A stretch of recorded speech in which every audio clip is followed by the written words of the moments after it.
Good morning, friends. Remember the discussion on the directive issued by the Calcutta High Court for schools on 18th August 2020? So, in pursuant to that order, another order has been recently issued on 8th September, and I, Ashish Agarwal, founder of NGO Enabler, will guide you through the important observations from the order. We, the team of NGO Enabler, have tried to develop an understanding of the order and compiled important points considering the intention of the Honorable Calcutta High Court. Something similar to what we discussed in our previous video, the Honorable High Court have also made it clear now that schools have to be differentiated and decision has to be made on a case-to-case basis.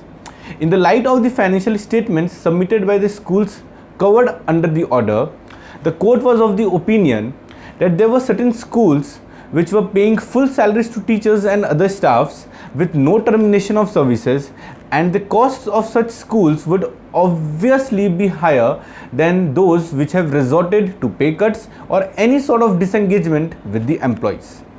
We are also of the opinion that the fixed cost and variable costs of each school covered by the order and amount of deferred expenditure during the lockdown period by such schools might also differ and are very important factors that needs to be considered before arriving at any decision.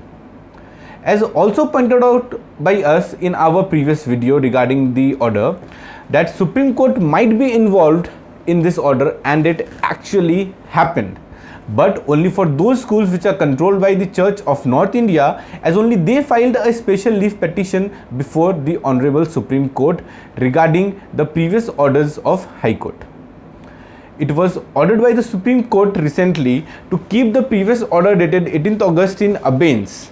Accordingly, in the present order, the Honorable Calcutta High Court have granted time till 14th September, that is coming Monday, to such schools covered by the Supreme Court to file an application recalling the previous orders or modification thereof. As per the order, the preliminary report submitted by the two-member committee which was formed indicated certain fallacies, such as consolidated figures of income and expenditure statement was submitted for the 6-month period instead of monthly breakup of accounts. That is, the accounts which were submitted by the schools included the total figure for from January to July 2020 and January to July 2019 instead of month-wise breakup. The committee also had certain reservations for expenses which was mentioned in the statements, which according to them was avoidable during the lockdown period. However, it is not yet clear that whether such schools have to restructure and resubmit the financial statements providing the month-wise breakup of income and expenditure or not, as neither any specific instructions regarding this was mentioned in the previous order nor in the current order. So what's next that these 145 schools might have to do in pursuance to this order? It has been proposed that each school has to set up a committee with the head of the school, 3 senior teachers and 3 members of the parents to voluntarily suggest the extent of reduction in fees that every school would be able to bear, thus passing a certain quantum of concession to the students. These suggestions will be considered by the Honorable Court in its next hearing on Monday 14th September while passing the order.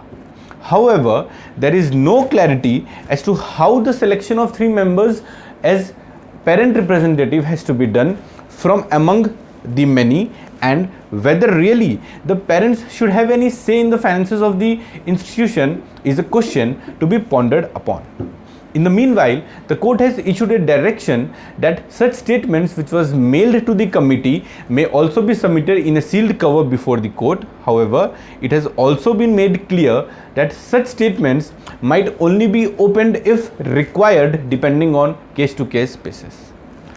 Also, the schools in their individual capacity might also have to provide justification for certain expenses as pointed in the committee report. This directive have also brought clarity for the schools regarding the payment of fees.